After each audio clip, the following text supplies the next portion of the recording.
Joshua. Chapter 24. We will worship and obey the Lord. Joshua called the tribes of Israel together for a meeting at Shechem. He asked the leaders, including the old men, the judges, and the officials, to come up and stand near the sacred tent.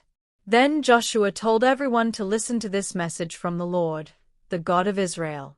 Long ago your ancestors lived on the other side of the Euphrates River, and they worshipped other gods. This continued until the time of your ancestor Terah and his two sons, Abraham and Nah.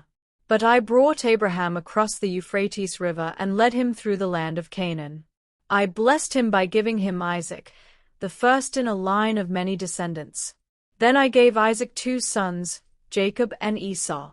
I gave Esau the hill country of Mount Seir, but your ancestor Jacob and his children went to live in Egypt. Later I sent Moses and his brother Aaron to help your people, and I made all those horrible things happen to the Egyptians. I brought your ancestors out of Egypt, but the Egyptians got in their chariots and on their horses and chased your ancestors, catching up with them at the Red Sea. Your people cried to me for help, so I put a dark cloud between them and the Egyptians.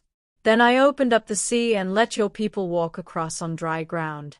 But when the Egyptians tried to follow, I commanded the sea to swallow them, and they drowned while you watched.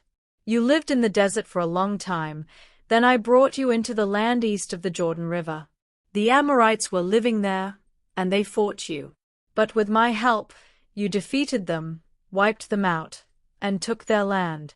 King Balak decided that his nation Moab would go to war against you, so he asked Balaam to come and put a curse on you.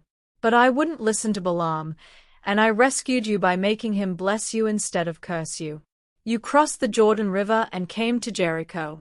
The rulers of Jericho fought you, and so did the Amorites, the Perizzites, the Canaanites, the Hittites, the Girgashites, the Hivites, and the Jebusites.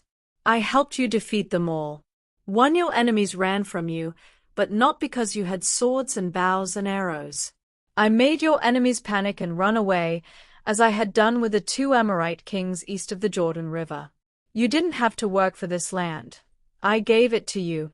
Now you live in towns you didn't build, and you eat grapes and olives from vineyards and trees you didn't plant. Then Joshua told the people, "Worship the Lord, obey him, and always be faithful. Get rid of the idols your ancestors worshipped when they lived on the other side of the Euphrates River and in Egypt. But if you don't want to worship the Lord, then choose here and now. Will you worship the same idols your ancestors did? Or since you're living on land that once belonged to the Amorites, maybe you'll worship their gods." "I won't. My family and I are going to worship and obey the Lord."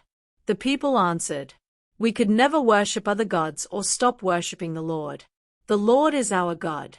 We were slaves in Egypt as our ancestors had been, but we saw the Lord work miracles to set our people free and to bring us out of Egypt. Even though other nations were all around us, the Lord protected us wherever we went. And when we fought the Amorites and the other nations that lived in this land, the Lord made them run away.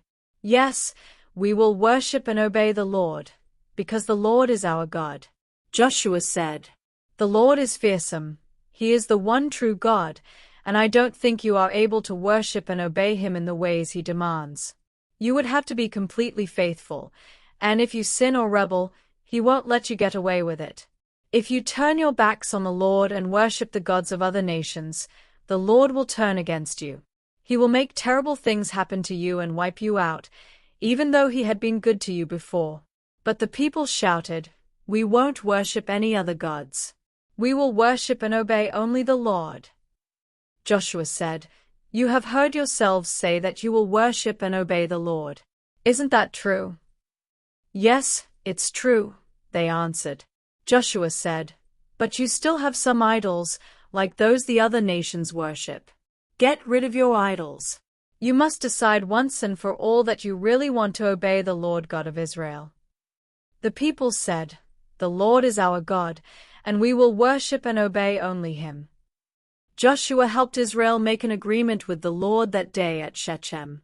Joshua made laws for Israel and wrote them down in the book of the law of God. Then he set up a large stone under the oak tree at the place of worship in Shechem and told the people, "Look at this stone. It has heard everything that the Lord has said to us. Our God can call this stone as a witness if we ever reject him." Joshua sent everyone back to their homes. Joshua, Joseph, and Eleazar are buried. Not long afterwards, the Lord's servant Joshua died at the age of 110. The Israelites buried him in his own land at Timnath-Serah, north of Mount Gaash in the hill country of Ephraim. As long as Joshua lived, Israel worshipped and obeyed the Lord. There were other leaders old enough to remember everything that the Lord had done for Israel. And for as long as these men lived, Israel continued to worship and obey the Lord. When the people of Israel left Egypt, they brought the bones of Joseph along with them. They took the bones to the town of Shechem and buried them in the field that Jacob had bought for 100 pieces of silver from Hamor, the founder of Shechem. The town and the field both became part of the land belonging to the descendants of Joseph. When Eleazar the priest died, he was buried in the hill country of Ephraim on a hill that belonged to his son Phinehas.